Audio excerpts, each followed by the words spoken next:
거친 목소리가 골목길에 울려 퍼졌습니다. 아저씨, 제발 오늘 장사 못하면 저희 모녀는 어떻게 살라고 그러세요? 65 최말순 할머니의 떨리는 목소리였습니다. 분식집 앞에서 벌어지고 있는 이 상황을 목격한 한 여성이 있었습니다. 평범한 휴가복을 입고 떡볶이 한 그릇을 사 먹으려 했던 42살 박지혜. 그녀의 팔뚝에 있는 작은 흉터를 아무도 주목하지 않았습니다. 돈이 없다고. 그럼 딸년이라도 데려가서 일 시켜야지. 서강욱이 비열하게 웃으며 27 수민의 팔을 거칠게 잡아당겼습니다. 제발 놔주세요. 수민이 앞으로 나서며 소리쳤지만 덩치 큰 조직폭력배에게 밀쳐져 바닥에 쓰러졌습니다. 그 순간이었습니다. 그만하세요. 차분하지만 단호한 목소리가 들렸습니다. 여러분은 이런 상황을 겪어보신 적 있으신가요? 약자가 괴롭힘 당하는 모습을 보면서도 나서지 못했던 경험 말입니다. 하지만 이 여성은 달랐습니다. 모든 사람이 고개를 숙이고 외면할 때 그녀만은 일어섰거든요. 지금부터 들려드릴 이야기는 진짜 통쾌한 반전이 기다리고 있거든요. 박지혜가 조직폭력배들 앞에 당당히 서자 서강욱은 코웃음을 쳤습니다. 아, 이런. 여기 의리 없는 멋진 아가씨가 하나 있네. 서강욱의 눈빛이 비열하게 빛났습니다. 그는 48살로 이 일대를 주름잡는 중간 보스였거든요. 아가씨, 남의 일에 끼어들면 다친다고 못 들어봤어? 그분들 너무하잖아요. 박지혜의 목소리는 여전히 차분했습니다.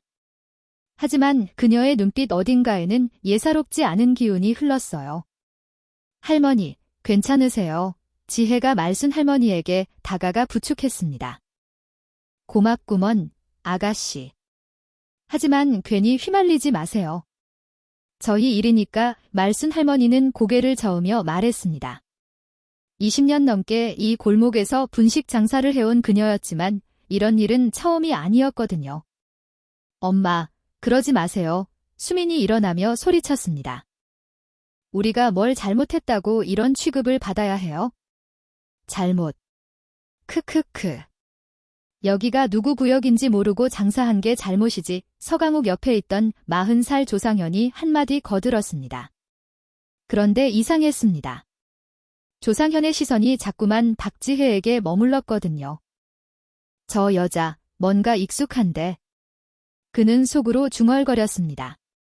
특히 지혜의 곧은 자세와 팔뚝의 작은 흉터가 신경 쓰였어요. 얘야, 상현아, 뭘 멍하니 서 있어. 서강욱이 소리치자 조상현은 화들짝 정신을 차렸습니다. 아, 네, 형님.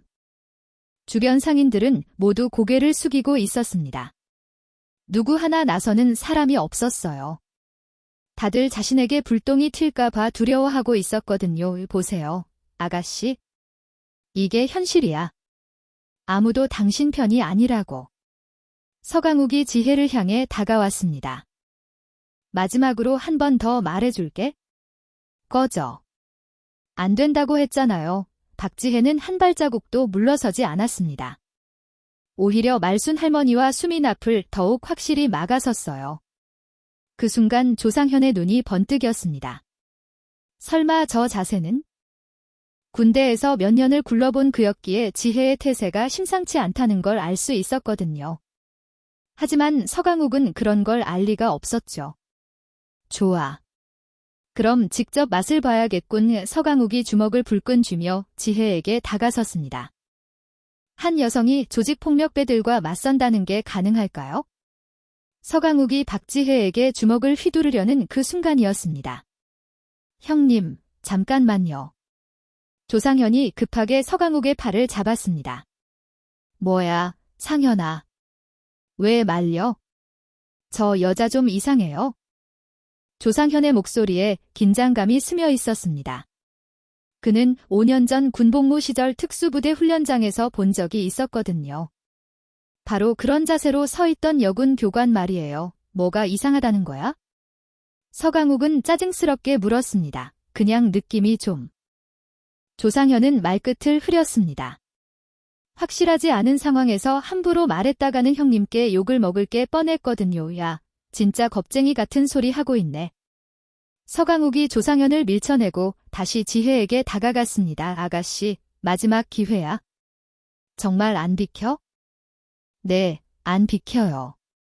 박지혜의 대답은 여전히 담담했습니다. 하지만 이제 그녀의 발 위치가 미묘하게 바뀌었어요. 왼발은 반보 앞으로, 오른발은 어깨 너비만큼 벌리고. 바로 707 특임대에서 배운 기본 전투 자세였습니다. 좋아. 그럼 이제 정말 후회하게 해주지? 서강욱이 주먹을 크게 휘둘렀습니다. 그런데 그 다음 순간 모든 사람들이 깜짝 놀랐어요. 으아. 서강욱의 비명소리가 골목에 울려 퍼졌거든요. 박지혜가 서강욱의 주먹을 가볍게 옆으로 흘려보내면서 동시에 그의 손목을 잡고 비틀었던 것입니다.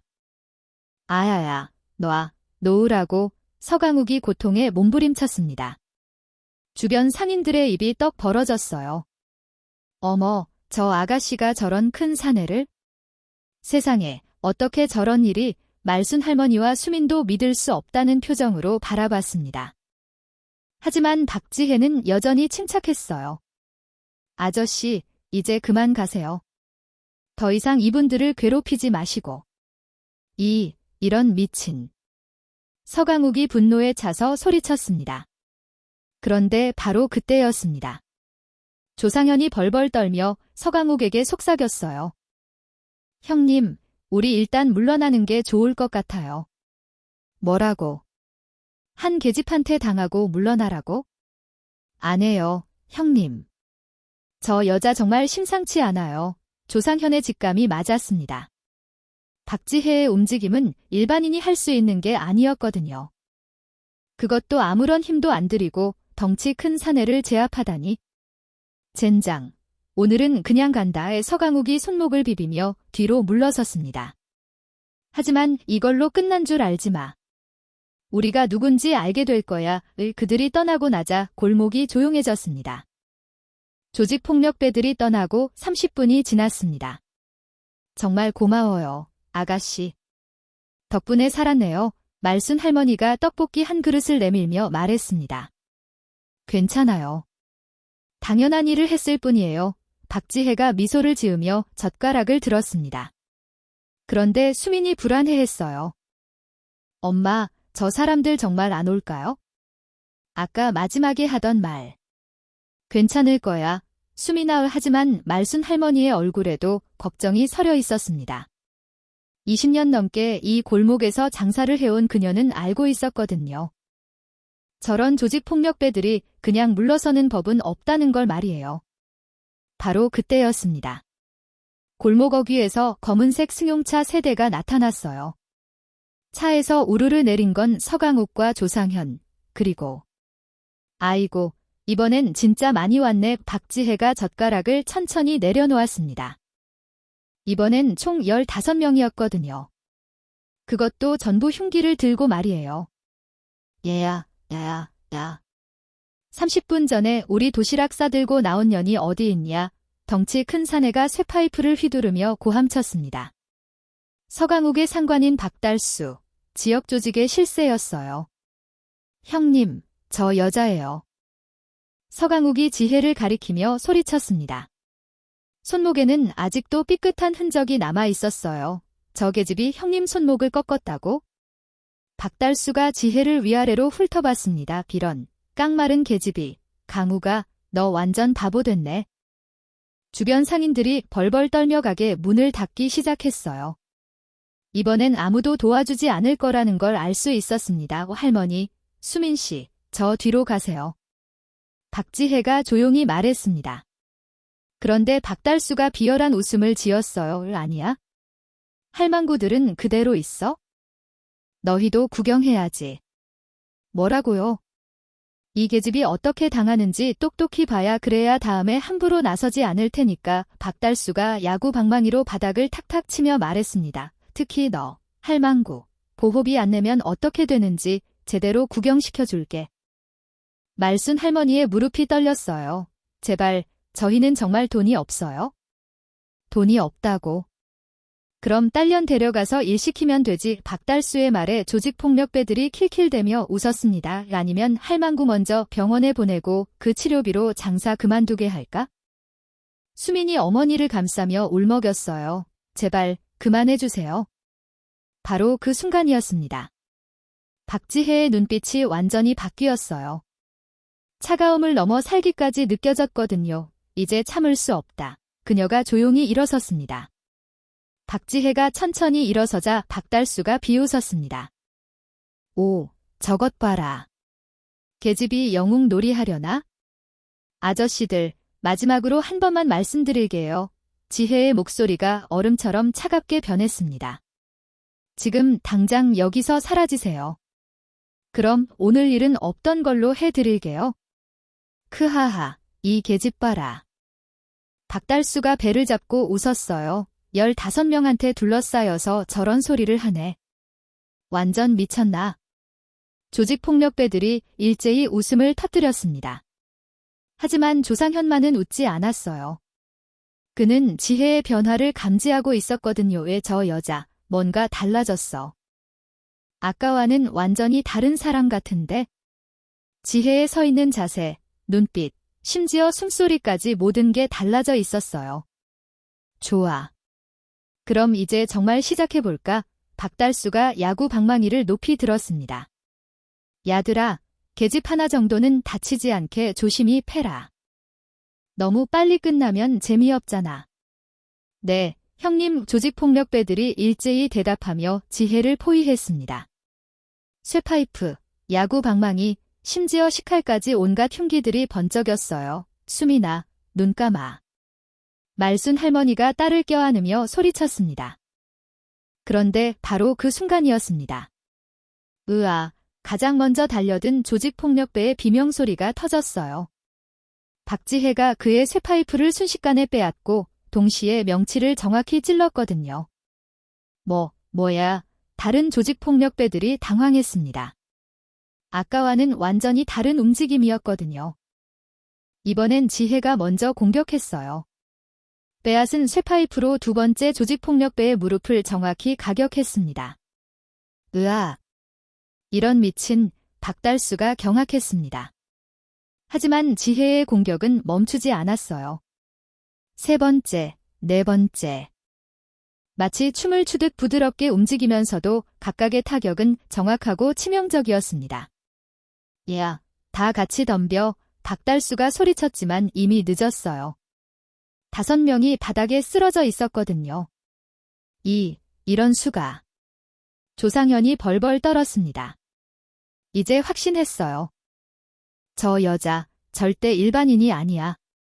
누구야, 너. 정체가 뭐야? 박달수가 다급하게 소리쳤습니다. 박지혜가 쇠파이프를 바닥에 던지며 대답했어요. 그냥 휴가 나온 군인입니다. 군인이 어떻게 이럴 수가? 아저씨가 먼저 무기를 들고 위협했으니까 이제 정당 방어예요. 지혜의 목소리는 여전히 차분했습니다. 하지만 그 눈빛은 전혀 차분하지 않았어요. 마치 사냥감을 노리는 맹수 같았거든요. 그리고 아까 할머니와 수민 씨를 협박한 것, 그건 절대 용서할 수 없어요. 박달수가 야구 방망이를 휘둘렀습니다. 하지만 지혜는 몸을 살짝 틀어 피하고 동시에 그의 손목을 잡았어요. 아야야. 야구 방망이가 바닥에 떨어졌습니다. 이제 그만하실래요? 더 다치기 전에? 지혜가 박달수의 손목을 비틀며 말했습니다. 하지만 박달수는 포기하지 않았어요. 이런 창녀 같은 게 그가 욕설을 내뱉는 순간 지혜의 표정이 완전히 얼어붙었습니다.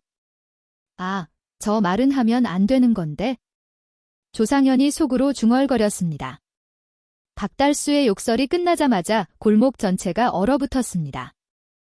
박지혜의 표정에서 마지막 온기마저 사라졌거든요. 뭐라고 하셨죠? 지혜의 목소리가 빙산처럼 차가웠습니다. 아니. 박달수가 뒤늦게 잘못을 깨달았지만 이미 늦었어요. 아저씨, 저한테는 뭐라고 해도 참을 수 있어요. 하지만 지혜가 박달수의 손목을 더 세게 비틀었습니다. 으아. 아야. 여성을 모독하는 말, 그것만은 절대 용서 못해요. 그 순간이었습니다. 나머지 조직폭력배들이 일제히 달려들었어요. 형님 놔줘, 이년아. 하지만 지혜는 침착했습니다. 박달수를 방패삼아 등 뒤로 돌리면서 발로 달려드는 조직폭력배의 정강이를 걷어찼어요. 으아, 동시에 오른쪽에서 오는 쇠파이프를 박달수의 몸으로 막았습니다. 아야. 얘야, 조심해. 나야, 나. 박달수가 비명을 질렀지만 소용없었어요. 조직폭력배들은 이미 흥분 상태였거든요. 이런 미친, 지혜가 박달수를 밀어내며 정면 돌파했습니다. 한 명의 야구 방망이를 빼앗고 그걸로 다른 놈의 어깨를 내려쳤어요. 으아. 이건 할머니를 협박한 갑이고 두 번째 타격이 무릎에 꽂혔습니다. 으아. 다리가. 이건 수민 씨를 무섭게 만든 갑이에요. 지혜의 공격은 정확하고 무자비했습니다. 하지만 절대 급소는 노리지 않았어요. 뼈는 부러뜨려도 생명은 위험하지 않을 정도로 조절하면서 말이죠. 이 여자 미쳤어. 남은 조직폭력배들이 겁을 먹고 뒷걸음질 쳤습니다. 하지만 지혜는 멈추지 않았어요. 도망갈 생각 마세요. 아직 끝나지 않았거든요. 조상현이 벌벌 떨며 서강욱에게 속삭였습니다. 형님, 우리 진짜 큰일 났어요. 뭐가? 저 여자, 적어도 일반 군인은 아니에요. 그럼 뭔데? 특수부대. 그것도 엄청 높은 급, 조상현의 추측이 맞았습니다. 707 특임대 수년 경력, 해외 파병 다수, 박지혜의 실력은 이 정도 조직폭력배들로는 상대가 안 되는 수준이었거든요. 야들아, 다 같이 덤벼. 한 명씩 가면 다 당한다. 박달수가 절규했습니다. 남은 8명이 일제히 달려들었어요. 하지만 결과는 뻔했습니다. 5분 후 골목 바닥에는 15명의 조직폭력배들이 신음하며 굴러다니고 있었어요. 팔이 부러진 놈, 다리를 절뚝거리는 놈, 갈비뼈가 금간 놈, 하지만 생명에는 지장이 없었습니다. 지혜가 의도적으로 조절했거든요. 이제 정말 끝일까요? 박지혜가 박달수 앞에 쪼그려 앉았습니다. 박달수가 울먹였어요. 손목은 삐었고 어깨는 탈골된 상태였거든요. 앞으로 이분들한테 다시는 나타나면 안 돼요. 알겠죠? 네, 알겠어요. 그리고 이 일대 다른 상인분들도 절대 건드리면 안 되고요. 네, 약속할게요. 하지만 지혜의 눈빛은 여전히 차가웠어요. 30분이 지나자 골목에 정적이 흘렀습니다. 조직폭력배들은 서로를 부축하며 비틀거리며 떠났어요. 정말 대단해요, 아가씨. 수민이 눈물을 글썽이며 말했습니다. 어떻게 저런 일이 가능해요? 말순 할머니도 믿을 수 없다는 표정으로 지혜를 바라봤어요. 그냥 운이 좋았을 뿐이에요. 박지혜가 손을 털며 미소 지었습니다. 하지만 그녀의 눈 속에는 여전히 경계심이 남아있었어요. 너무 쉬웠어. 뭔가 이상한데 수년간 위험한 임무를 수행해온 그녀의 직감이었습니다. 보통 이런 조직들은 이렇게 쉽게 포기하지 않거든요, 아가씨. 혹시 이름이? 지혜씨, 정말 고마워요. 저희 모녀가 뭘로 보답을? 괜찮아요, 할머니. 당연한 일을 했을 뿐이에요.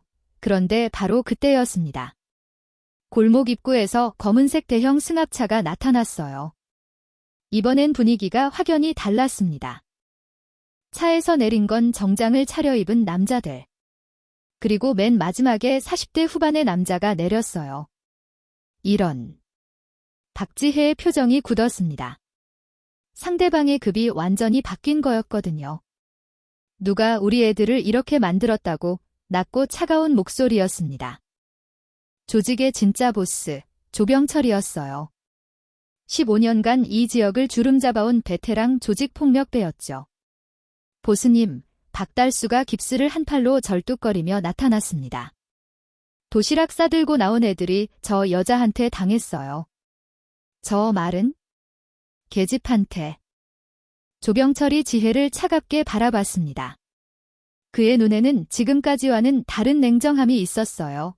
할머니, 수민 씨, 진짜로 뒤로 가세요. 박지혜가 더욱 진지하게 말했습니다. 이번엔 상황이 심각했거든요, 아가씨. 우리 애들을 병원에 보낸 게 당신이군요. 조병철이 천천히 다가오며 말했습니다. 15명을 혼자서 상대했다니 대단하네요. 그는 지혜의 실력을 인정하고 있었어요. 그래서 더욱 위험했죠. 하지만 이건 개인적인 실력 문제가 아니에요. 조병철이 정장 안쪽에서 뭔가를 꺼냈습니다. 이건 조직의 명예와 체면 문제거든요. 번쩍이는 것은 권총이었습니다. 말순 할머니와 수민이 비명을 질렀어요. 주변 상인들도 급히 문을 닫고 숨었습니다. 이제 게임의 룰이 바뀌었어요. 아가씨, 조병철이 총구를 지혜에게 향했습니다. 아무리 무술을 잘해도 총알보다 빠를 수는 없잖아요. 박지혜의 얼굴이 굳었습니다. 아무리 707 특임대 출신이라고 해도 이 거리에서 권총을 상대하는 건 위험했거든요. 특히 민간인들이 있는 상황에서는 그분들과는 상관없는 일이에요. 저하고만 해결하죠? 안 해요. 이미 너무 많이 알려졌어요. 조병철이 냉소를 띠며 말했습니다. 목격자들이 있으면 나중에 귀찮아지거든요. 그가 총구를 말순 할머니 쪽으로 돌렸어요. 안 돼요. 박지혜가 앞으로 나섰습니다. 바로 그 순간이었죠. 조병철. 골목 끝에서 우렁찬 목소리가 울려 퍼졌습니다. 모든 사람이 그쪽을 바라봤어요. 40대 중반의 남자가 당당하게 걸어오고 있었거든요. 누구야? 조병철이 인상을 찌푸렸습니다.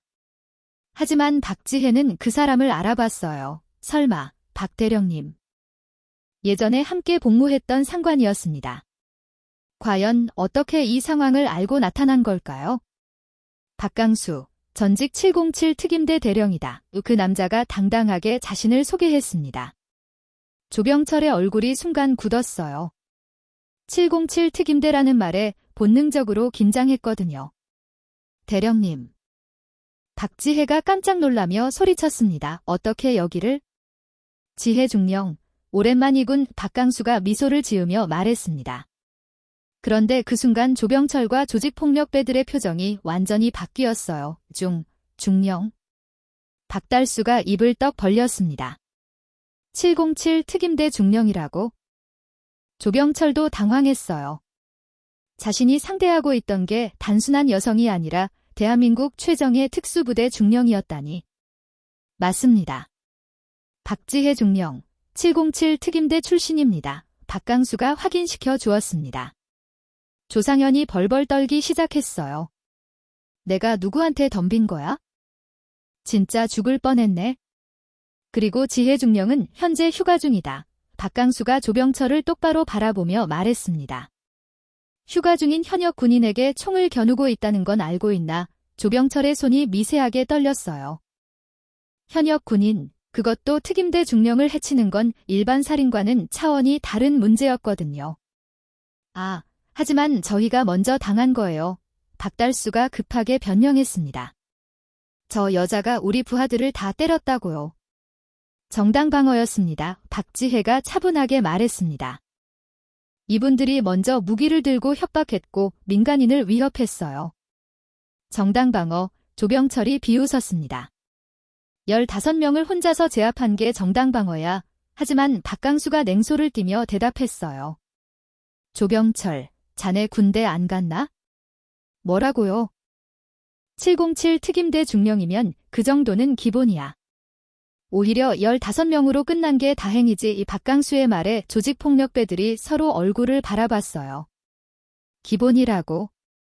15명을 혼자서 제압하는 게, 그리고 자네들이 민간인을 협박하고 폭력을 휘두른 건 여러 목격자가 있어? 박강수가 주변을 가리켰습니다. 창문 뒤로 숨어서 지켜보는 상인들이 보였거든요. 지금 당장 사과하고 물러가는 게 좋을 거야. 사과, 조병철이 화를 냈습니다. 우리가 왜 사과를 해야? 그런데 바로 그때였어요. 골목 어귀에서 경찰차 사이렌 소리가 들렸습니다. 이런, 조병철의 얼굴이 새파랗게 질렸어요. 불법 총기 소지, 민간인 협박까지. 경찰에게 잡히면 끝장이었거든요. 대령님, 혹시 신고를, 박지혜가 물어봤습니다. 아니다. 하지만 누군가 신고한 모양이군. 박강수가 주변을 둘러보며 말했습니다. 아마 총소리를 들은 시민이 신고한 듯 했어요. 보스, 빨리 가야 해요. 조직원들이 다급하게 소리쳤습니다. 조병철이 권총을 재킷 안으로 숨기며 후퇴했어요. 오늘은 여기서 끝내주지. 하지만 이 일이 끝난 건 아니야. 그가 박지혜를 노려보며 말했습니다. 707 특임대든 뭐든 우리 구역에서 우리를 무시했잖아. 조심해라, 조병철. 박강수가 경고했습니다. 지혜 중령을 건드리는 건 국가를 건드리는 거와 같다고 생각해. 크크크, 국가라. 조병철이 비웃으며 뒤돌아섰어요. 국가가 24시간 지켜주기나 하나. 그들이 떠나고 나자 경찰차가 도착했습니다. 신고받고 왔는데 무슨 일이에요?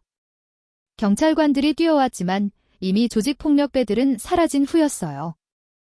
아무 일 없습니다. 경찰관님, 박강수가 대답했습니다. 오해였던 것 같네요. 하지만 박지혜는 불안했어요.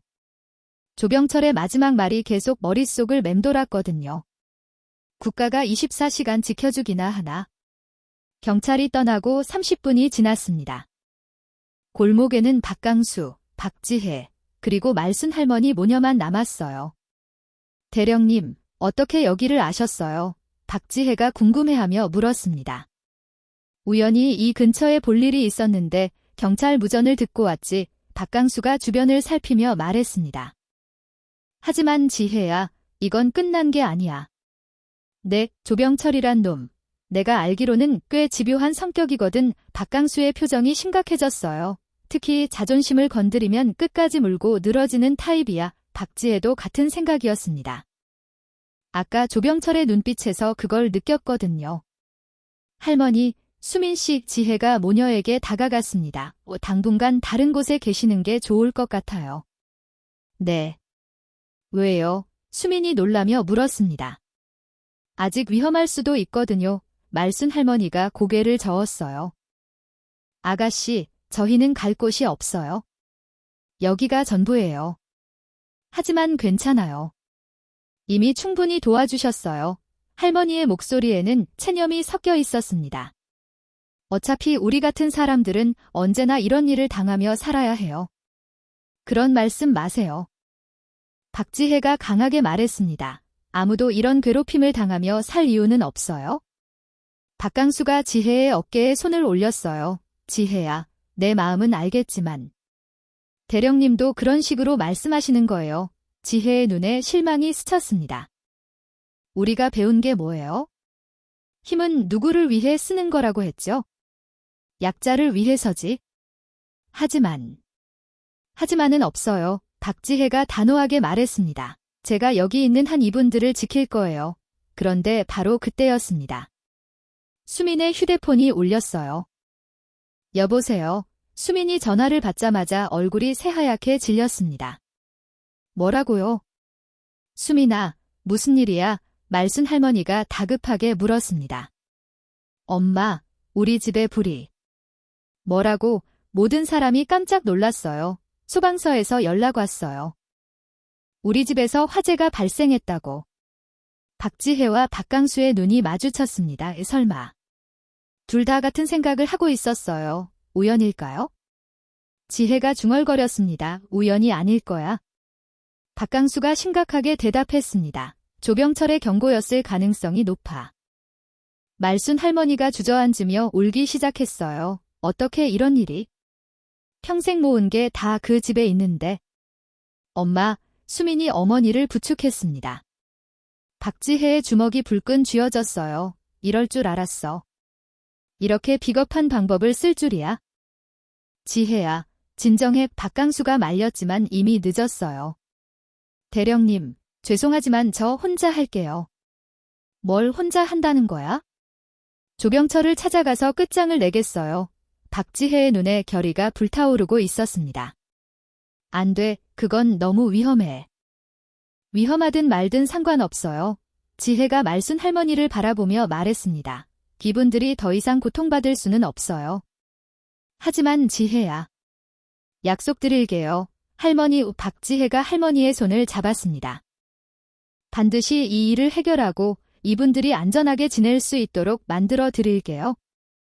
과연 박지혜는 어떤 방법으로 조병철과 맞설까요? 그날 밤 11시, 박지혜는 혼자 조병철의 아지트로 향했습니다. 박강수가 말렸지만 그녀의 결심은 확고했어요. 지혜야, 정말 위험해. 혼자 가면 안 돼, 대령님. 이건 제 문제예요. 그리고 수년간 배운 걸 언제 써보겠어요. 박지혜가 작은 미소를 지었습니다. 그리고 저 혼자가 아니에요. 제 뒤에는 대한민국이 있잖아요. 조병철의 아지트는 유흥가 한복판에 있는 3층 건물이었어요. 1층은 술집, 2층은 노래방, 3층이 사무실이었죠. 지혜가 건물 앞에 도착했을 때 입구에 건장한 경비원 2명이 서 있었어요. 아가씨, 여기 뭐 하러 왔어요? 조병철 보스 계세요? 보스를. 할 말이 있어서요. 경비원들이 서로 눈을 마주쳤어요. 잠깐만요. 한 명이 무전기로 연락했습니다. 보스님, 낮에 봤던 그 여자가 여기 왔는데요. 잠시 후 답이 왔어요. 올라오라고 해 3층으로 올라가세요. 박지혜가 계단을 올라가는 동안 여러 시선이 그녀를 따라왔어요. 각 층마다 조직원들이 지키고 있었거든요. 3층 사무실 문을 열자 조병철이 소파에 앉아 있었습니다. 그 주변으로 10여 명의 부하들이 둘러서 있었어요. 어머, 이런. 스스로 찾아오다니. 조병철이 비웃으며 말했습니다. 707 특임대 중령님이 직접 우리 집에 오시다니 영광이네요. 불장난은 그만하세요. 박지혜가 단도직입적으로 말했습니다. 오, 불장난? 무슨 소리야? 할머니 집에 불 낸 거 말이에요. 아, 그거. 그냥 우연이었는데? 조병철이 킬킬거리며 웃었어요. 우연히 가스가 새서 불이 났나 보더라고. 거짓말 그만하세요. 거짓말. 증거 있어. 조병철의 부하들이 웃음을 터뜨렸습니다. 보스님 말씀이 맞아요. 우리는 모르는 일이에요. 그래, 우리가 언제 불을 냈다고? 박지혜가 천천히 방 안을 둘러봤어요. 10명의 조직원들이 그녀를 포위하고 있었습니다. 그럼 이제 어떻게 할 거야, 중령님?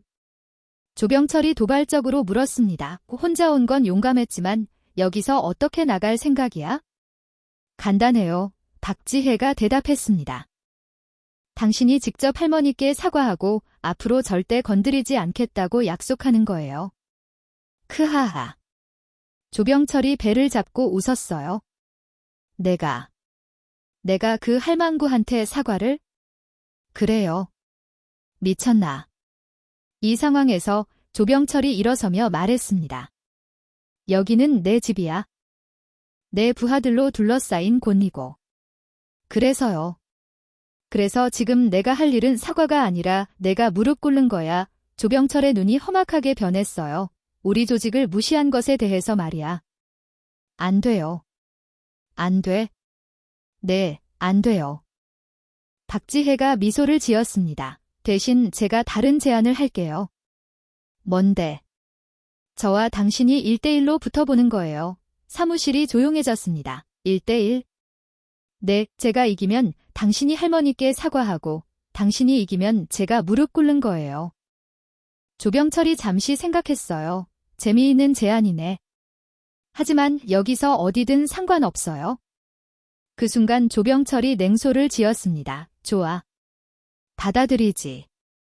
하지만 그의 눈빛에는 음모가 숨어 있었어요. 하지만 조건이 있어? 조병철이 교활한 미소를 지었습니다. 뭔데요? 1대1이라고 했지만 장소는 내가 정하는 거야. 박지혜가 경계심을 드러냈어요. 어디서요? 지하실. 조병철이 가리킨 곳은 계단 아래였습니다. 왜 굳이 지하실에서? 더 넓고 조용하거든. 방해받지 않고 제대로 붙을 수 있어? 하지만 박지혜는 함정이라는 걸 직감했어요. 수년간 위험한 임무를 수행하면서 길러진 본능이었죠. 싫다면 포기해도 돼. 조병철이 도발했습니다. 그럼 할머니 일은 계속될 테고. 알겠어요. 박지혜가 단호하게 대답했습니다. 함정인 걸 알면서도 들어가는 수밖에 없었어요.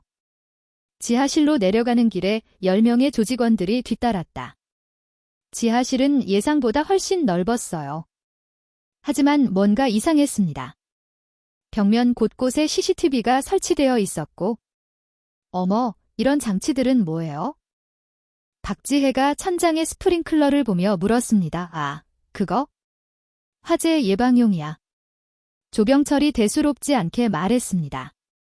하지만 그것은 화재용 스프링클러가 아니었어요.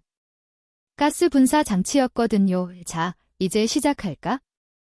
조병철이 벽면의 스위치에 손을 올렸습니다. 그런데 바로 그때였습니다. 잠깐만요. 박지혜가 주머니에서 뭔가를 꺼냈어요. 작은 원통 모양의 장치였습니다. 그게 뭐야? 가스 감지기예요. 조직원들이 당황했습니다. 가스 감지기.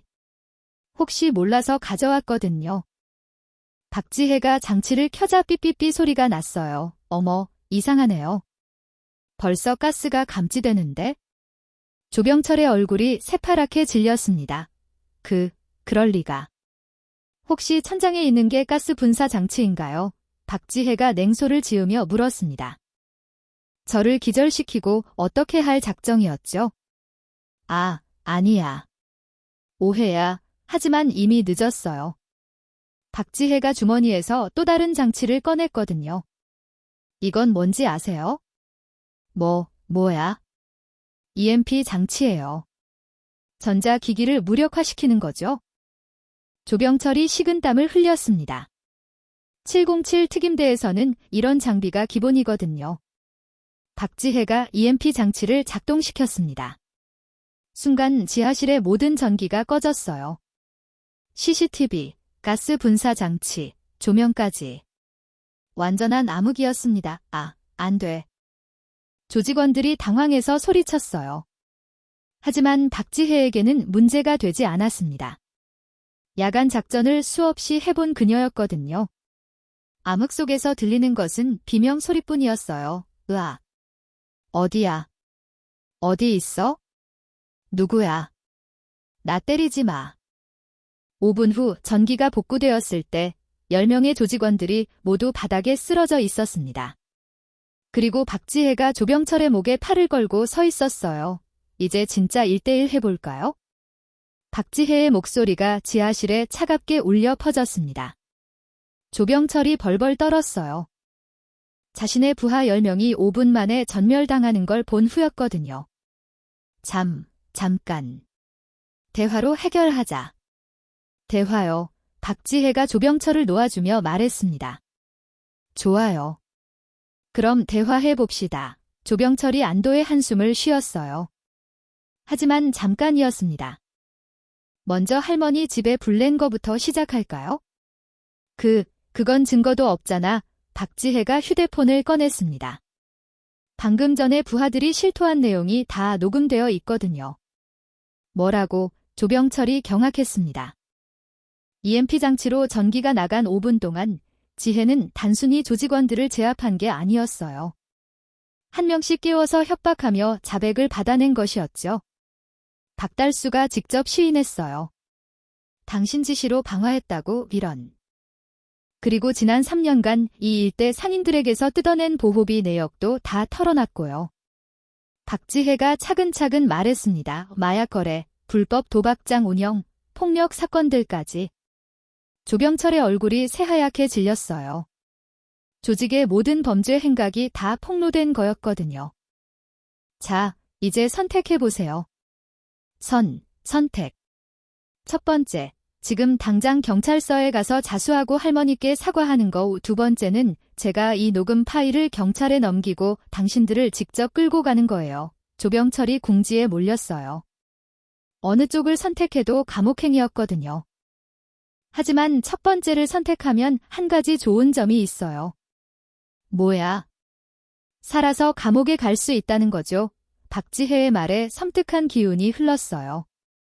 두 번째를 선택하면 경찰에 인계되기 전에 저와 진짜 1대1을 해야 하거든요. 조병철이 주변을 둘러봤습니다. 부하들은 모두 기절해 있고 탈출구는 막혀 있었어요. 어떻게 할 거예요? 박지혜가 한 걸음씩 다가왔습니다. 15년간 이 동네를 주름잡으며 약한 사람들을 괴롭혔잖아요. 제발.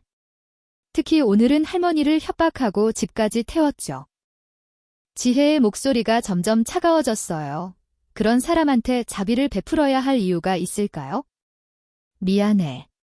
진짜 미안해. 조병철이 무릎을 꿇으며 빌었습니다. 다시는 안 할게. 약속할게. 약속. 박지혜가 비웃었습니다.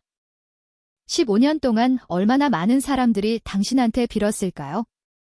그때랑은 달라. 뭐가 달라요?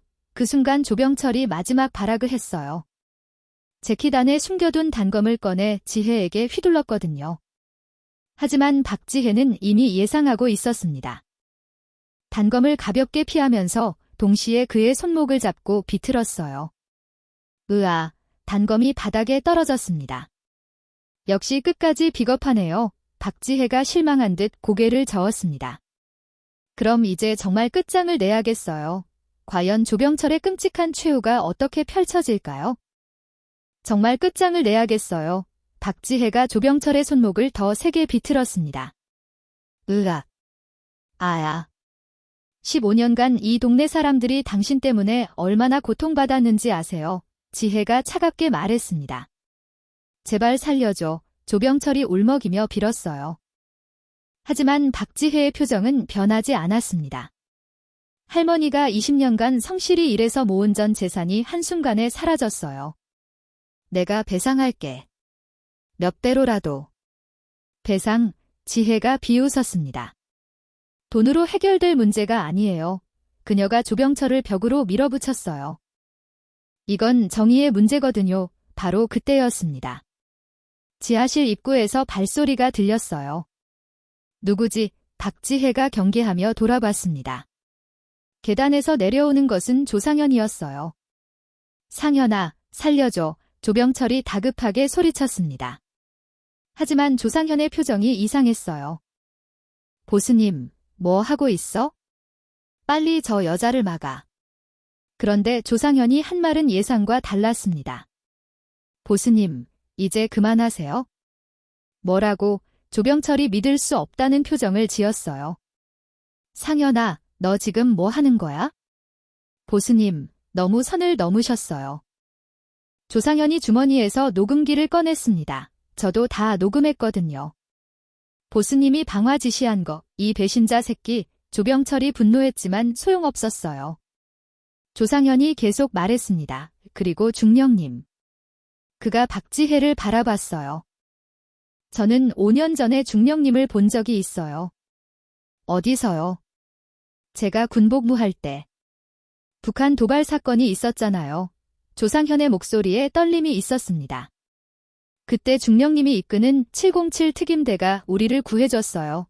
박지혜가 깜짝 놀랐어요. 혹시 그때 그 GOP 부대? 네, 맞아요. 북한군 침투조에 포위된. 조상현이 고개를 숙였습니다. 중령님이 아니었다면 저희는 다 죽었을 거예요. 그래서 일부러. 네, 처음부터 알아봤어요. 그래서 계속 말렸던 거고요. 조상현이 조병철을 바라봤습니다. 보스님, 저는 더 이상 못 따라가겠어요. 이 새끼가 진짜. 조병철이 조상현에게 달려들려 했지만 박지혜가 막았어요. 그만하세요. 나 저 배신자 새끼를 죽여야 해. 당신이 죽일 사람은 아무도 없어요. 박지혜가 조병철을 바닥에 눕혔습니다. 그리고 그의 양쪽 관절을 정확히 눌렀어요. 으아. 이제 평생 남을 때릴 힘도 없을 거예요. 지혜가 일어서며 조상현을 바라봤습니다. 고마워요. 용기 내줘서. 안 해요. 당연한 일이었어요. 조상현이 경찰서 번호를 돌렸습니다. 여보세요? 신고할 게 있어요. 30분 후 경찰들이 도착했어요. 조병철과 조직원들이 모두 연행되었습니다. 하지만 진짜 중요한 건 그 다음이었어요. 과연 말순 할머니와 수민이는 어떻게 되었을까요?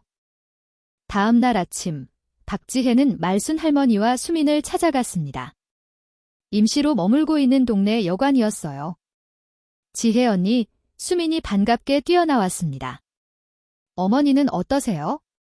많이 상심하셨어요.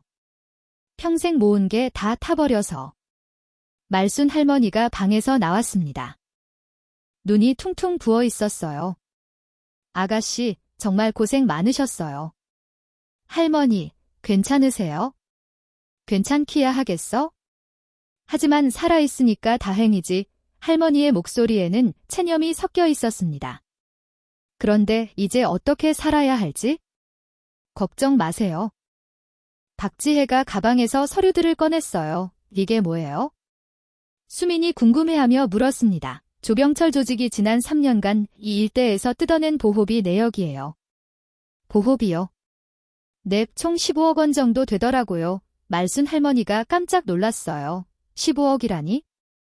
경찰에서 확인했는데 이 돈은 모두 피해자들에게 돌려준다고 해요. 박지혜가 미소를 지었습니다. 할머니 목도 상당할 거예요. 새집 마련하고도 남을 거라고요. 정말이에요. 수민이 믿을 수 없어 했습니다. 그리고 하나 더. 지혜가 또 다른 서류를 꺼냈어요. 조병철이 소유했던 건물들도 몰수되거든요. 그게 저희와 무슨 상관이 있어요? 그중에 할머니가 장사하던 그 골목 건물도 있어요. 말순 할머니가 입을 벌렸습니다. 설마. 시에서 공영화해서 상인들에게 저렴하게 임대해준다고 해요. 어머, 이제 보호비 걱정 없이 마음 편히 장사하실 수 있어요. 말순 할머니가 눈물을 글썽였습니다. 지혜씨, 이 모든 게 다 당신 덕분이에요. 안 해요. 조상현 씨가 용기를 내서 증언해줬기 때문이에요. 그래도. 할머니가 지혜의 손을 꼭 잡았습니다. 정말 고마워요. 평생 잊지 못할 거예요. 수민도 눈물을 흘렸어요. 지혜 언니, 정말 천사 같아요. 천사는 무슨. 그냥 당연한 일을 했을 뿐이에요. 그런데 바로 그때였습니다. 문 밖에서 노크 소리가 들렸어요. 누구세요? 수민이 문을 열자 박강수 대령이 서 있었습니다. 대령님. 박지혜가 놀라며 일어섰어요. 지혜야, 수고했다. 박강수가 들어오며 말했습니다. 방금 경찰서에서 연락 왔는데 조병철이 모든 혐의를 인정했다고 하더라. 정말이에요?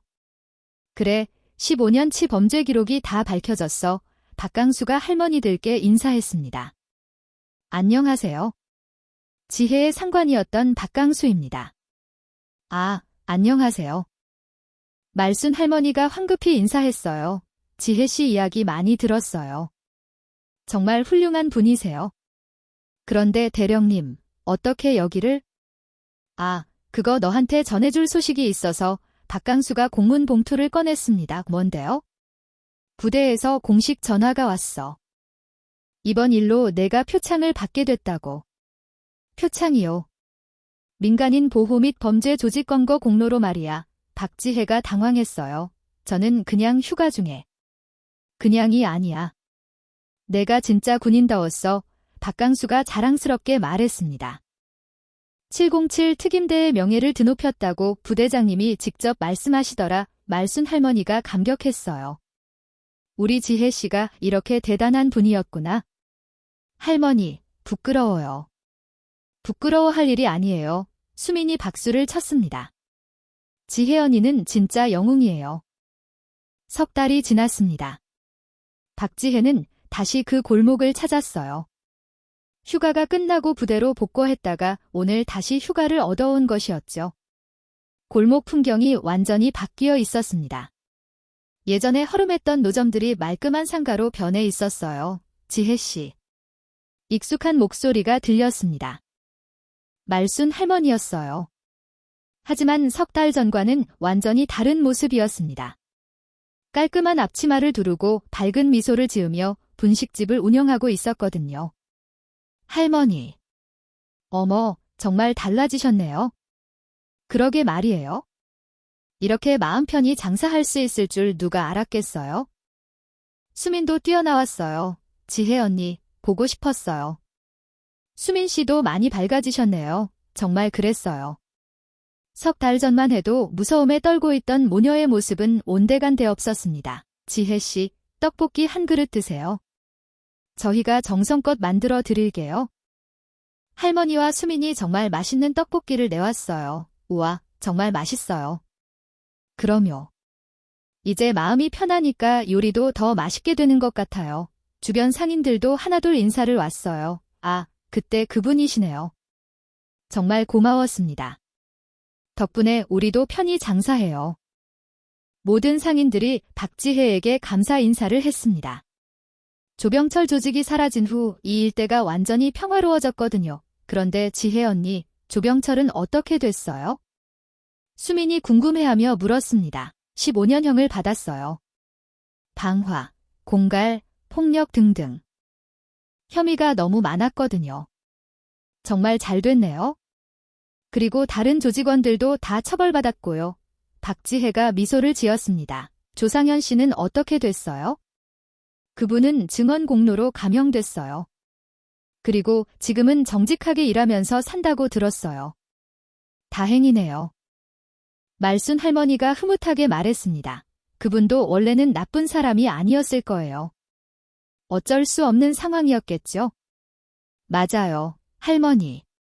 사람은 누구나 변할 수 있으니까요. 박지혜가 골목을 둘러보며 말했습니다. 정말 많이 변했네요. 여기. 네. 이제는 무서울 게 없어요. 수민이 자신감 있게 말했어요. 그리고 지혜 언니가 가르쳐 주신 것처럼 이제는 무서워도 용기를 내려고 해요. 그래요. 용기가 가장 중요한 거예요. 바로 그때 박강수 대령이 나타났습니다. 지혜야, 여기 있었구나. 대령님, 어떻게 여기를? 너 찾으러 부대에 갔는데 휴가 나갔다고 하더라.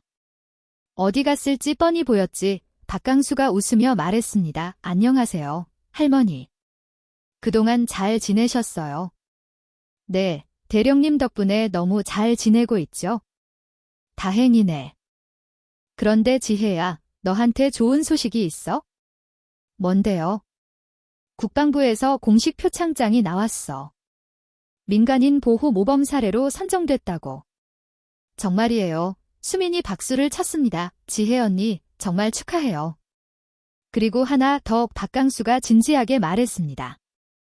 부대에서 너를 모범 사례로 홍보하고 싶어해 다른 군인들에게도 교육 자료로 쓰겠다고. 그건 좀 부담스러운데. 부담스러워할 일이 아니야.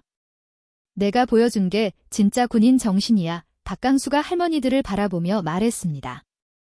우리가 왜 군인이 되었는지, 누구를 위해 존재하는지 지혜가 완벽하게 보여줬거든요. 말순 할머니가 눈물을 글썽였어요. 정말 자랑스러운 분이에요. 우리 지혜 씨는? 할머니, 지혜 씨, 제가 하고 싶은 말이 있어요. 할머니가 지혜의 손을 꼭 잡았습니다. 세상에는 지혜 씨 같은 분이 더 많아져야 해요. 그래요. 엄마 말이 맞아요. 수민도 거들었습니다. 누군가 힘들어할 때 나서서 도와주는 사람들이 많아져야 해요. 박지혜가 주변을 둘러봤습니다. 평화롭게 장사하는 상인들, 밝게 웃는 사람들. 석 달 전과는 완전히 다른 모습이었어요. 여러분, 제가 하고 싶은 말이 있어요. 박지혜가 모든 사람들을 바라보며 말했습니다. 저는 특별한 사람이 아니에요. 그냥 올바른 일을 했을 뿐이에요. 하지만 세상에는 불의한 일들이 너무 많잖아요. 약한 사람들이 괴롭힘 당하는 일들이 말이에요. 그럴 때 누군가는 나서야 해요. 외면하면 아무것도 바뀌지 않거든요. 물론 무서울 수 있어요. 위험할 수도 있고요. 하지만 용기 있는 한 사람의 행동이 세상을 바꿀 수 있어요.